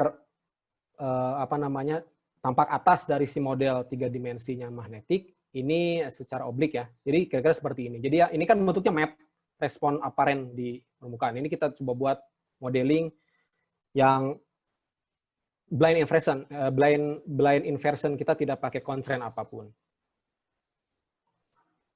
Oke, nah ini dari sini ini ada A dan B, kita buat penampang, kita potong gitu. Nah, ini hasilnya seperti ini. Jadi ini model magnetik yang tadi kita modelkan, terus kita dites dengan bor dan menghasilkan menembus zona mineralisasi. Dan yang gambar di tengah ini dia ketika di overlay, digabungkan gitu dengan model geologi ya cukup coincide. Dan ketika dari hasil bor ini kan di analisis ya kadar-kadar mineral Cu dan Au-nya, dan model magnetik kita cukup align dengan model geologi dan model kadar gitu. Ini kadar AU, ini model kadar AU. Dan ini real case Jadi salah satu success story magnetik di Indonesia dalam menemukan zona mineralisasi di porfiri. Oke. Selanjutnya. Oke, selanjutnya ini kita epithermal. Jadi secara regional, yang tadi mungkin saya diskusi dengan Richard, secara regional nih sebenarnya epithermal sendiri magnetik cukup sangat membantu ya. Jadi karena tadi yang saya sebutkan, hydrothermal fluid atau larutan hidrotermal itu dia akan merusak mineral magnetite tadi. Dan hasilnya dia akan menyebabkan ada anomali demagnetisasi. Jadi destruktif magnetik atau low magnetik. Jadi seperti kita lihat di gambar di sini. Jadi ini adalah fan-fannya yang hitam-hitam ini. Dan ini adalah magnetic map reduced to pole ya. Terus tapi destruktif magnetiknya atau low magnetik dia cenderung di skala yang luas gitu. Maksudnya masih bercampur lah antara yang low, yang high, yang medium. Nah, mungkin yang di pelajaran magnetic gravity kan mungkin sudah belajar tentang filtering di data magnetik kan. Nah, di epithermal juga bisa diaplikasikan bisa dengan menggunakan filtering analitik sinyal gitu. Jadi di sini kita bisa identifikasi area yang memang betul-betul tidak ada sumber magnetik. Artinya bisa dibilang mungkin ini zona di mana si hydrothermal fluid itu memang ke permukaan gitu.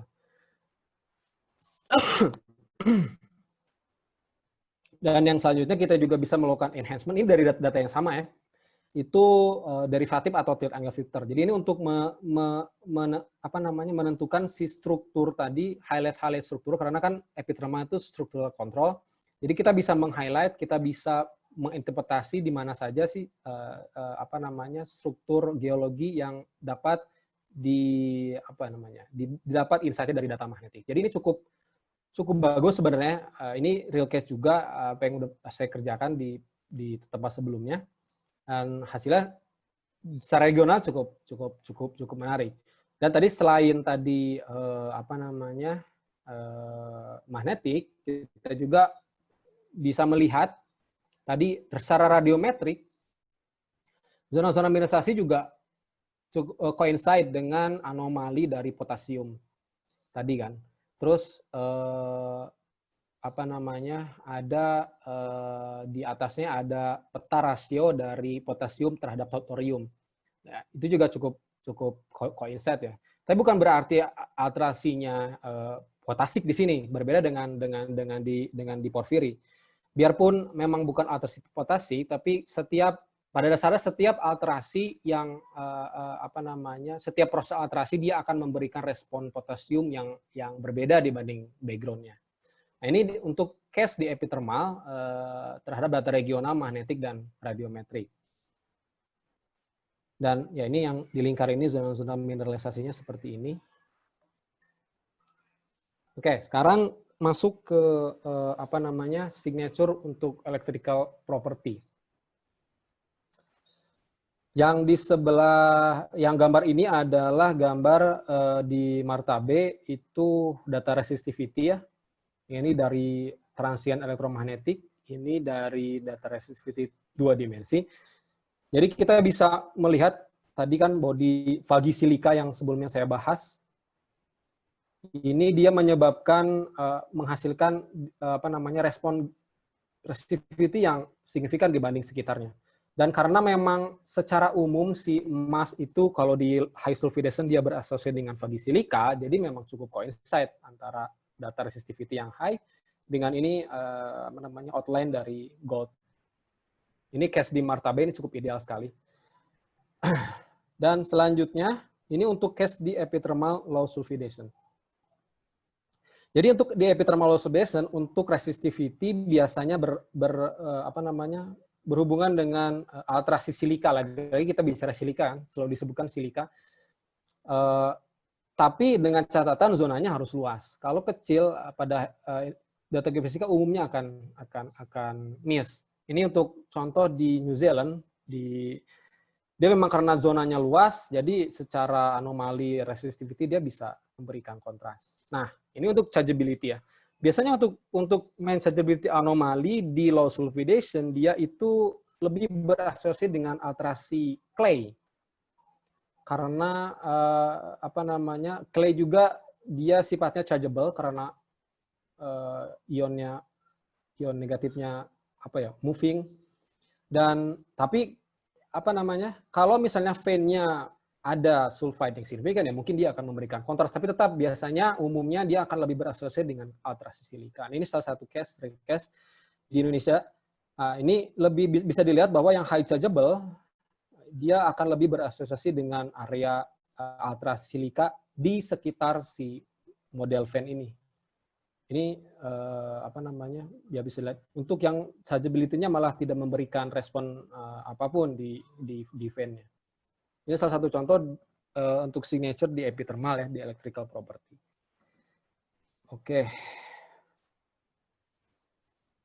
Nah, ini dari Hoske, dia membuat pattern. Ya, ini generalisasi saja pattern. Ini penampang alterasinya, lalu ini resistivity responnya, ini chargeability responnya. Jadi untuk yang resistif sendiri ya jika memang cukup besar maka vein ore-nya akan memberikan respon resistif, dan untuk chargeability ya malah vein ore-nya malah tidak memberikan respon chargeability. Jika memang ada disseminated ore, karena ini tidak selalu ada ya. Nah, ini mungkin ini akan lebih relevan untuk menghasilkan respon yang chargeable.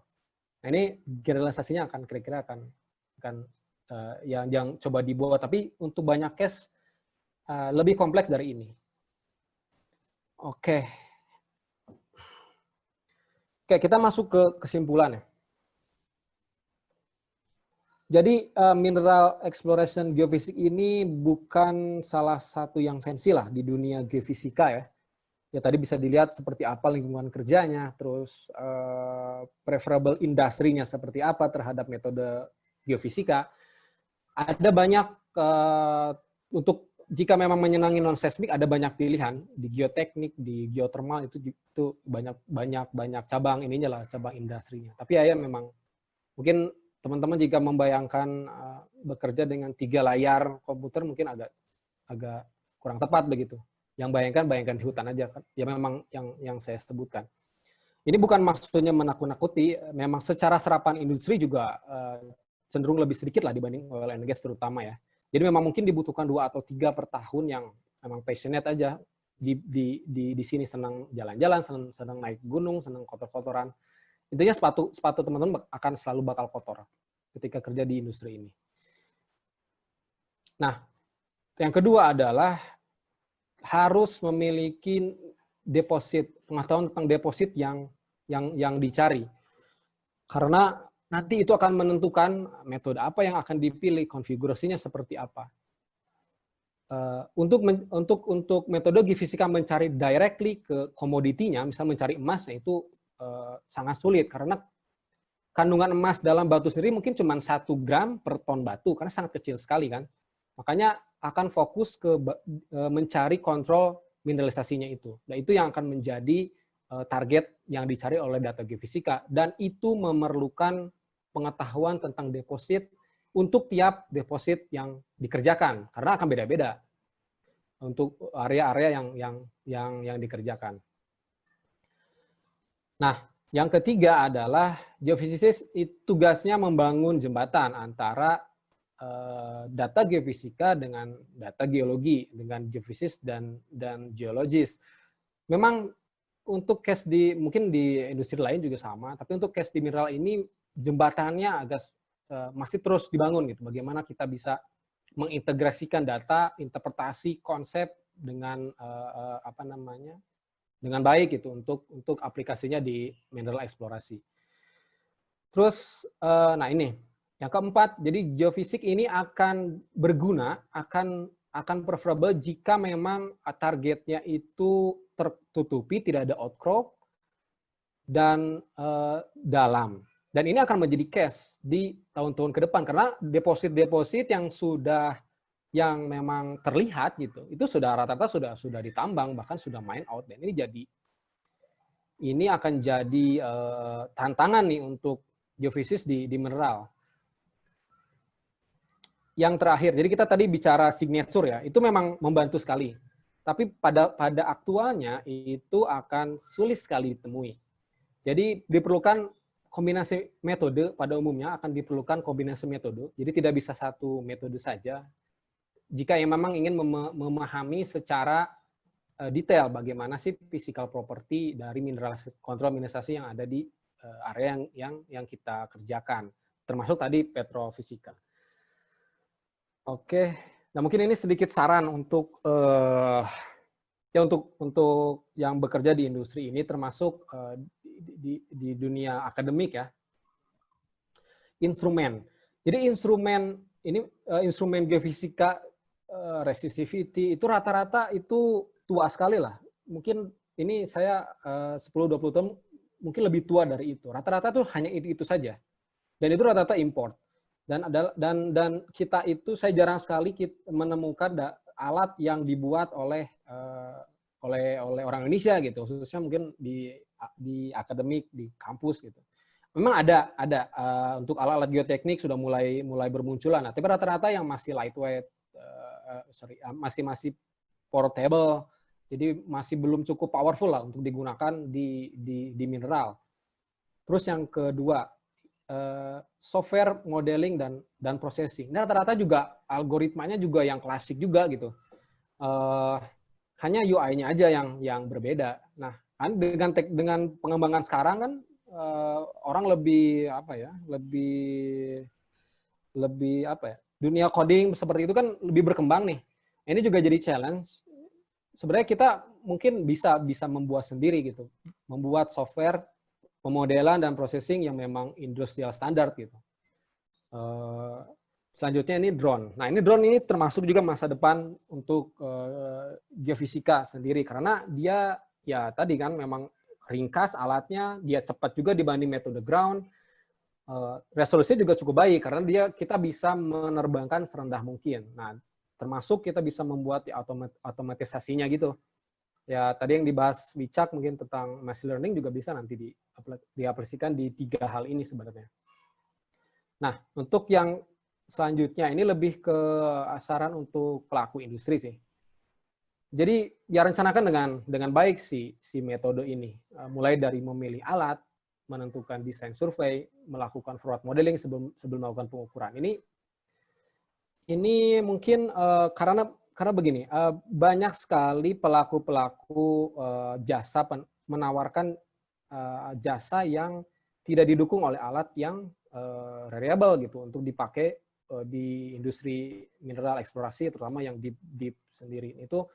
Itu harus direncanakan dengan baik, harus mengetahui dulu tadi kan apa depositnya, apa yang akan jadi kontrasnya. Nah, perencanakan dengan baik, termasuk menawarkan jasa juga dengan baik kepada klien. Dan yang kelima adalah lakukan dengan benar. Ini termasuk posisi akurasi dari si survei itu sendiri. Banyak survei yang dilakukan, tadi kan bicara ada gridline ya, itu biasanya kan via GPS ya. Untuk survei ground itu lintasannya ditentukan oleh GPS. Kalau GPS tadi kan punya galat kan, plus minus 5 meter, plus minus 10 meter. Bayangkan benda yang cuma 20 meter, teman-teman melakukan survei yang lokasi yang selisihnya 10 meter kan jadi miss kan. Sesuatu yang mungkin bisa terrekord malah jadi miss. Itu juga penting sekali. Terus yang tadi keberhubungan ya, instrumennya seperti apa yang cocok dipakai. Ketika bicara deep IP misalnya, deep resistivity yang 200 meter kan terus logically kan mungkin yang pakai baterai mungkin sudah tidak reliable si datanya kan. Nah, yang pertama yang selanjutnya data reliability, yaitu tugasnya geofisis itu juga menentukan bahwa data yang diambil adalah data yang benar, ter-QA, ter-QC, dengan signal to noise ratio yang bagus gitu. Dan ini harus jadi concern karena ya sampah masuk, sampah keluar kan. Dan yang terakhir adalah operator capability. Jadi bagaimana kemampuan si operator itu mengoperasikan alat, mengetahui tentang pelaksanaan pengukuran yang baik dan benar. Karena banyak sekali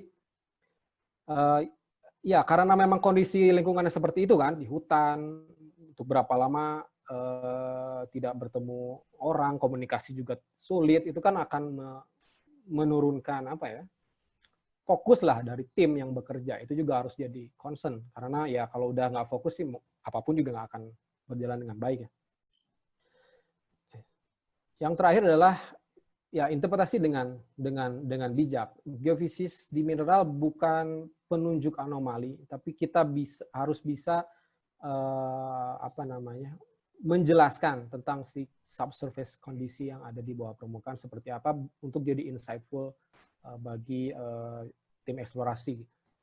Jadi mungkin sedikit saran dari saya, sekaligus penutup juga untuk webinar ini. Nah ini harus ada peranan dari, mungkin terlewat ya, ini harus ada peranan dari akademik sama industri. Karena tadi menyerahkan ke pihak swasta untuk pengembangan instrumen dan modeling agak sedikit, untuk sekarang ya agak sedikit susah. Jadi memang harus didukung dari di kampus gitu, di bidang research. Dan ini jika memang ada yang tertarik, mungkin ini harus jadi concern. Gimana kita mengembangkan instrumen, membuat program sendiri dan ya bekerjasama dengan industri ya untuk drone. Nah ini supaya tadi kan si geofisik ini jadi metode yang dependable gitu di eksplorasi mineral. Oke. Ini kalau ada yang masih tertarik, kalau saya cuman kerangka kulitnya aja, tapi mungkin ini ada webinar juga dari mana nih? Ya, ini bisa dilihat sendiri ininya. Ini mungkin akan membahas satu persatu tentang bagaimana metode yang dipakai. Oke, paling itu aja yang bisa saya sharing di sore ini. Mungkin semoga bisa jadi tambahan informasi lah untuk teman-teman mahasiswa, teman-teman Tera mengenai bagaimana sih sebenarnya geofisika di industri mineral exploration. Ini hanya baru 2 ya, hanya epithermal dan porphyry. Yang lainnya juga banyak, mungkin akan panjang sih kalau kita bahas semuanya. Tapi sementara itu 2 itu dulu yang bisa jadi gambaran lah. Kira-kira yang lainnya juga nggak beda-beda jauh dengan itu. Oke, Pak Wicak, itu aja paling yang bisa saya sampaikan. Mungkin kita masuk ke sesi selanjutnya. Terima kasih. Oke, itu sekian ya. Jadi sudah disampaikan semuanya oleh Bang Manyu terkait mining in general dan apa sih metode-metode yang biasa dipakai ketika kita melakukan eksplorasi di dunia mining atau pertambangan ini. Mungkin langsung saya buka aja sesi pertanyaannya buat teman-teman yang memang ingin bertanya. Silakan raise hand, dan kalau misalnya malu-malu juga boleh via chat. Cuma kalau tadi ada bit of advices dari Bang Manyu, saya juga ada bit of advices. Belajarlah berani mengungkapkan opini dari sekarang. Gitu. Jadi mulai dari komunitas yang kecil seperti ini, mulai belajar ngomong aja dari cuma berapa nih? 35 orang. 35 orang di sini masa sih malu-malu kalau mau ngomong untuk bertanya gitu. Jadi sambil belajar aja kita. Mungkin dari saya dulu, Bang Manyu. Nanti ada juga nih dari Renaldi. Kalau dari saya sih tadi saya tertarik dengan pengukuran petrofisiknya. Itu seberapa bisa digunakan sih terhadap data realnya. Jadi misalnya tadi ada susceptibility measurement di lab, terus resistivity sama searchability ya? Sama density juga. Sama density juga. Nah itu aplikasinya gimana sih ke data eksplorasi di lapangannya seperti apa? Nyambungin nanti. Oke, makasih. Jadi untuk jika karena metodenya statistik ya, jumlah data akan mempengaruhi. Tapi untuk case di Freeport itu sampai dari data Maxus itu kita bisa mengestimasi jumlah persen magnetite dari si batu tadi.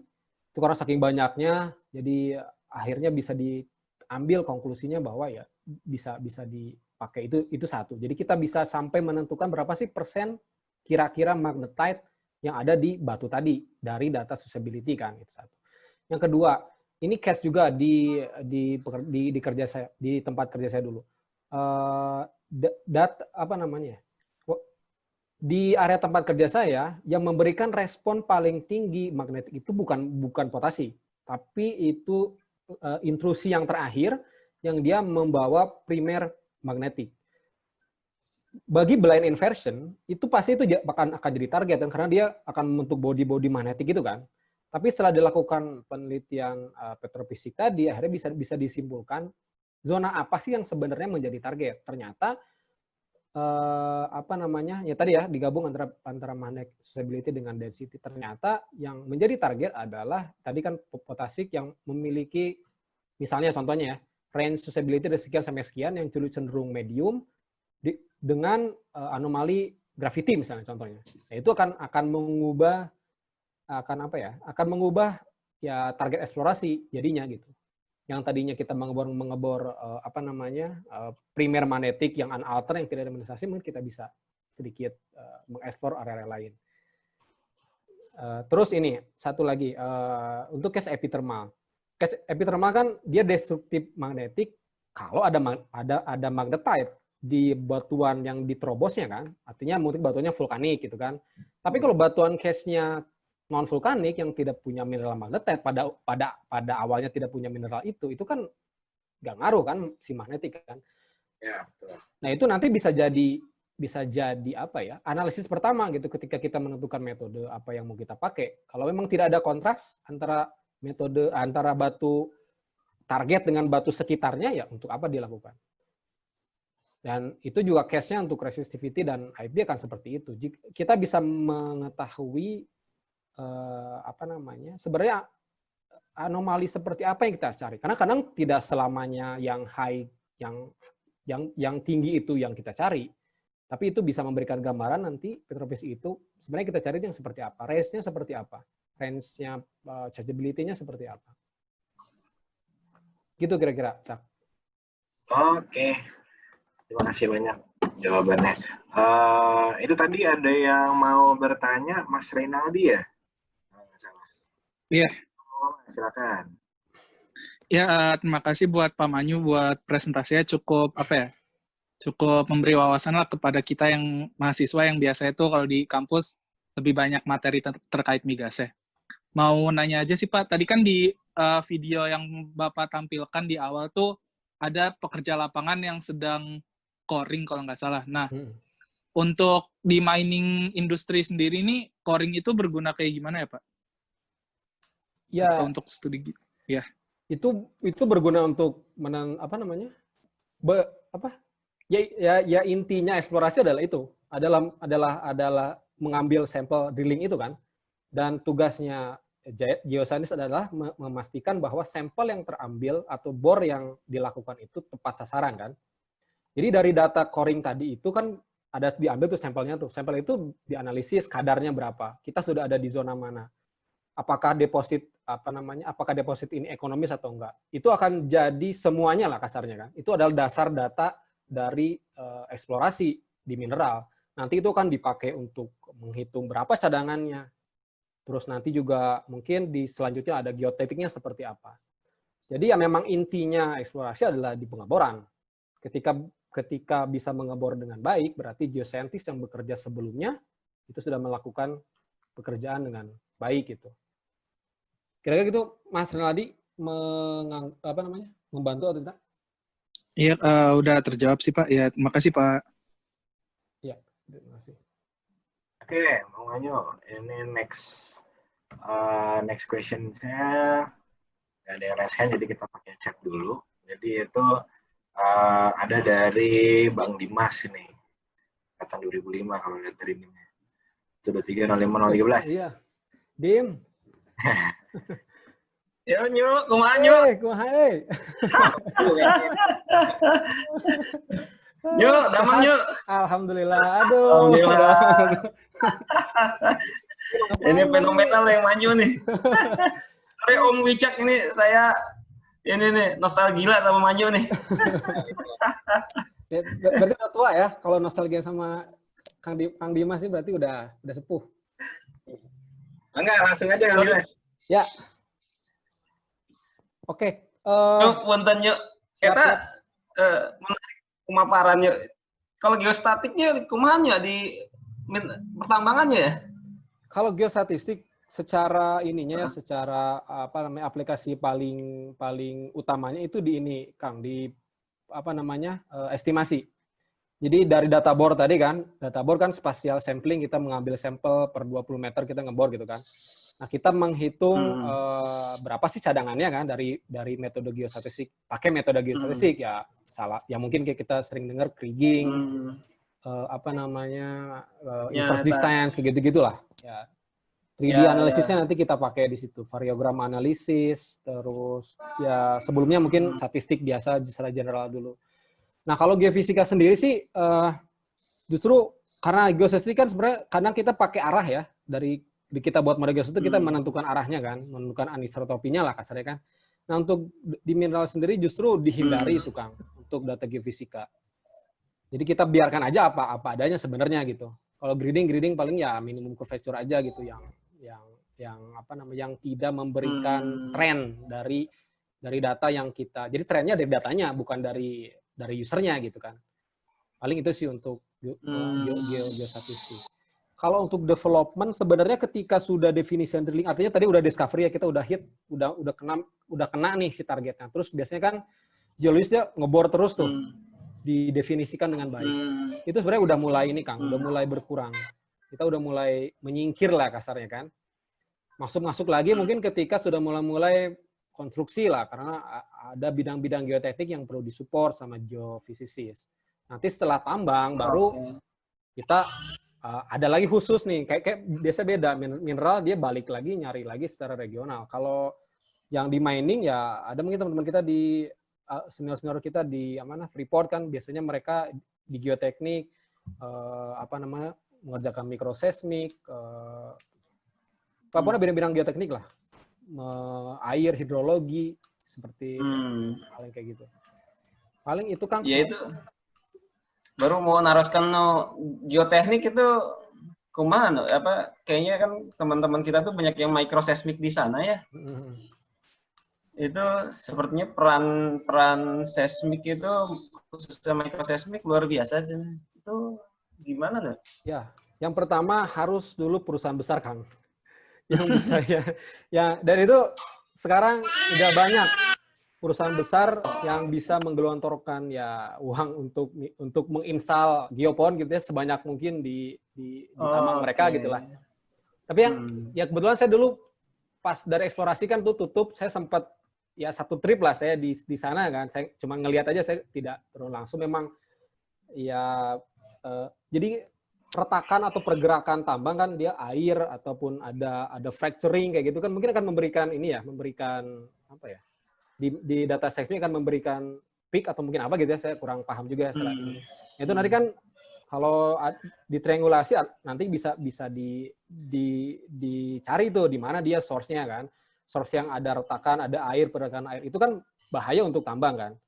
Nah, selain itu juga itu microseismic. Untuk resistivity biasanya lebih cenderung ke monitoring. Jadi alatnya itu dipasang semi permanen, dia terus ngukur monitoring secara real time, nanti bisa identifikasi air dia mengalir kemana gitu misalnya, atau air itu apa namanya dari mana asalnya. Nah itu karena musuhnya tambang kan air kan. Nah itu juga perannya teman-teman mining geophysics ya untuk di tambang. Selain itu juga biasanya slope, kalau di open pit itu kan tadi case-nya underground ya. Di open pit ya stabilan lereng, terus kebocoran apa namanya bendungan kayak gitu juga jadi pekerjaan sehari-hari dari mining geophysics kalau di proyek tambang. Oke, hatur nuhun. Ya, sehat Kang. Mantap. Alhamdulillah sehat. Ya, nuhun. Nambahin juga kali Bang Dimas ya ngomongnya. Kalau saya kan sering ngobrol juga sama Bang Erik. Bang Erik, sama kalau yang sekarang itu ada angkatan 2000. Salam buat Fahri ya. Ya, ada Roy, ada 2017 ada Boas. Jadi memang kalau untuk di Freeport itu yang saya tahu memang untuk mencari bidang lemah sih ketika produksinya itu. Jadi dari data microseismic ini itu bidang-bidang lemah yang banyak patahan itu kan pasti kan banyak bergetarnya ya, dibandingkan dengan batuan fresh yang dia masih kokoh gitu. Jadi nanti di situ kalau dari data microseismicnya itu dia akan ada satu area yang lebih banyak focal point-nya di situ. Dan di situ diidentifikasi sebagai bidang lemah dan kaitannya untuk produksi itu katanya sih memang itu lawannya orang produksi. Jadi kayak misalnya mereka mau ngambil ke arah sana cuma dari segi geotekniknya itu kurang bagus karena banyaknya getaran di sana, banyak aktivitas mikroseismik di sana, jadinya harus ditunda dulu nyari tempat yang lain gitu. Yang masih lebih aman lah. Yang saya tahu kayak gitu sih. Nanya-nanya Bang Erik dulu. Gitu. Itu juga mungkin topik menarik itu untuk dibahas juga tentang mining geofisika. Karena kan kalau saya lebih ke eksplorasi sih kalau saya. Kalau udah mining biasanya ya apa namanya ya udah ada orang timnya khusus gitu. Mungkin nanti next topiknya kali ya. Ya, kalau ada karena itu biasanya lebih ya tapi perusahaan besar sih ya, lebih membuka lowongan atau opportunity yang lebih konsisten tuh dibanding eksplorasi. Ya. Eksplorasi kan buang uang tuh, eksplorasi kan kalau mining kan udah ada uang tuh, mereka udah nambang. Jadi ya. Ya, betul. Oke, lanjut ya, Mang Manyu. Ini ada pertanyaan dari sahabat Anda. Mau dibacain apa gimana nih? Ya. Oke, konteks eksplorasi dan hubungannya dengan keekonomian atau resiko kegagalan proyek khususnya di masa sekarang, mending pakai metode dulu atau langsung bor atau ekskavasi? Oke, ini pertanyaan menarik. Ini tergantung skala proyek dulu sebenarnya. Kalau skala proyeknya kecil, secara resiko itu sebenarnya jika memang ini ya, jika memang ada outcropping, ada batuan di permukaan gitu yang apa namanya, yang bagus, yang menarik, ada kadarnya bagus, itu resikonya akan lebih kecil apa namanya dengan bor atau nggak trenching karena metodenya banyak kan, yang direct itu kita bisa gali gitu selain bor gitu kan. Cuma untuk skala yang besar, yang remote itu data geofisika khususnya yang sifatnya airborne, yang survei airborne itu akan sangat membantu sekali mendeliniasi zona mana yang akan jadi fokus. Nah, itu akan mengurangi dari resiko eksplorasi. Karena untuk airborne sendiri sih ketika bicara proyek besar itu akan murah sih sebenarnya sih, jauh lebih murah dibanding pengeboran. Paling itu Pak Dini, jadi ya tergantung skala proyek dan keberadaan si outcrop tadi lah kasarnya, keberadaan si barang yang dicari tadi seperti apa gitu di permukaan, ada atau enggak penampakannya gitu. Gitu. Angkatan tua semua yang nanya nih. Yang lain gimana? Adik-adik mungkin nggak harus teknis, karena ini Bang Manyu juga udah expertise di bidangnya. Maksudnya kalau kalian mau menanyakan seputar soft skills yang dibutuhkan zaman sekarang, itu juga nggak ada masalah sih kalau ada yang mau nanyain ya. Oh, ini ada lagi dari Mordekai pertanyaannya. Terima kasih Bang Manyu atas presentasinya. Izin bertanya, seberapa penting anisotropi diperhatikan dalam eksplorasi pertambangan? Apakah metode geofisika sudah cukup clear dalam melihat anisotropi? Pertanyaannya berat. Ini yang tadi machine learning itu ya? Iya, ini. Oh, ya pantas. Ini nih. Oke, jadi gini, untuk seberapa penting sih anisotropi diperhatikan dalam eksplorasi pertambangan? Kalau bicara case-nya drilling, tentu kan yang namanya grade atau kadar lah, misal kadar itu tadi kan berapa jumlah emas di dalam batu gitu ya, kadar itu seperti itulah. Nah itu kan akan dipengaruhi sekali oleh arah dari kontrolnya. Kontrolnya misalnya kontrol tadi Mas saya bilang kontrolnya struktur geologi gitu kan. Berarti kan sangat dipengaruhi sekali oleh arah dari kontrol geologinya itu agar nanti data yang di sampel tadi di drilling kan sampling hubungannya akan clear gitu kan. Punya punya dasarnya. Jadi arahnya jelas, kontrolnya juga jelas. Itu pentingnya untuk diestimasi ya, untuk diestimasi dari resource. Nah, ini menarik. Apakah metode geofisika sudah cukup clear dalam melihat arah tadi kan misalnya kan? Nah, balik lagi tergantung apakah physical property-nya yang didapatkan itu benar-benar merefleksikan kondisi geologi atau tidak, merefleksikan kontrol mineralisasi atau tidak. Misalnya contoh ya, ketika bicara chargeability kan identik dengan sulfida. Ketika misalnya emasnya berasosiasi dengan sulfida, maka secara lateral ataupun vertikal mungkin data geofisika akan bisa membantu. Tapi dalam banyak kasus itu akhirnya banyak kasus geofisika dijadikan proxy aja, cuma data pelengkap aja untuk ini ya, untuk proses estimasi. Karena ya itu tadi sifatnya di mineral ini sendiri batasnya blur. Jadi kadang anomali itu tidak hanya merepresentasikan A saja, tapi mungkin A dengan sedikit B dan sedikit C. Itu yang jadi hambatan untuk digunakan dalam melihat anisotropi atau arah mineralisasi tadi. Kira-kira gitu. Mungkin itu yang bisa saya jawab dulu nih dari ini. Ini cukup menarik nih. Ini challenge juga untuk geofisikis itu ya nanti sejauh mana dia bisa melihat, bisa memberikan insight untuk si anisotropi tadi dari mineralisasi. Gitu deh Kak. Good question ya, bagus. Oke. Semoga sudah cukup menjelaskan ya segala jawaban dari Bang Manyu terkait pertanyaan-pertanyaan yang diberikan oleh teman-teman semua. Oke, Bang Manyu, karena ini sudah jam 4 ya, sudah 2 jam kita ngobrol seputar mining. Jadi untuk sesi sharing alumni Back to Campus hari ini kita cukupkan karena sudah terbatas waktu juga. Mungkin kalau misalnya ada teman-teman yang ingin bertanya lanjut lagi kepada Bang Manyu, ini gimana nih caranya mereka reach Bang Manyu?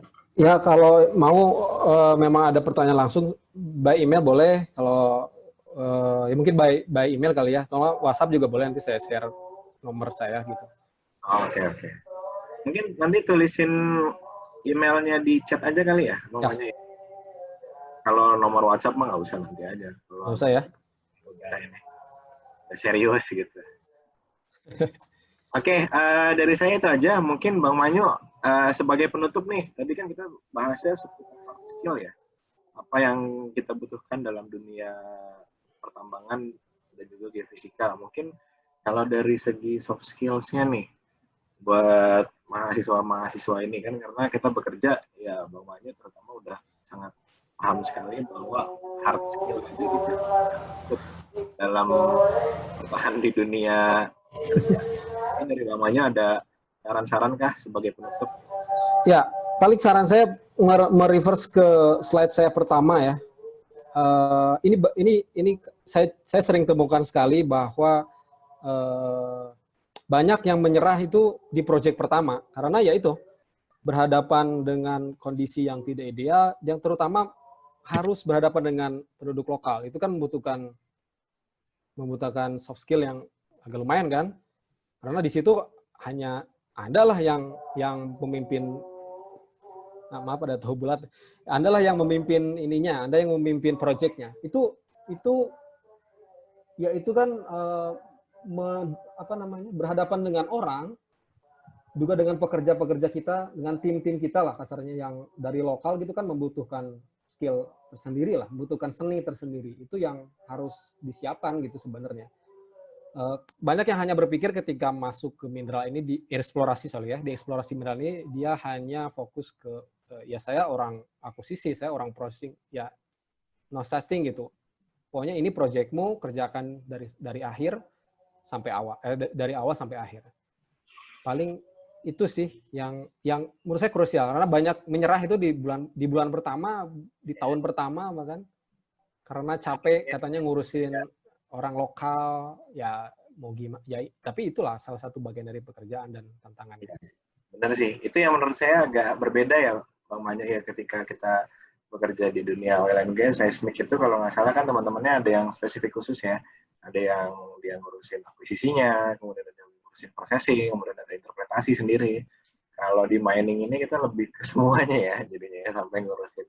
Di mining juga ada yang ngurusin begitu, tapi kan kadang di base camp yang non jauh di sana, atau bahkan di Jakarta yang lebih jauh lagi kan. Nah, ujung-ujungnya kita yang akan berhadapan langsung. Gitu. Oke deh kalau gitu. Makasih banyak Bang Manyu atas kesediaan waktunya, udah menyampaikan ilmu yang buat saya pribadi sih, karena saya juga terjun di dunia mining, itu sangat bermanfaat. Ilmunya insya Allah berkah. Dan juga untuk teman-teman juga yang sudah menyediakan waktunya, itu terima kasih banget sudah hadir di kegiatan ini. Dan juga makasih buat siapa tadi? Akang senior yang udah menyempatkan waktunya nih. Bang Yaris dan juga Kang Asep selaku Ketua IATGF. Dari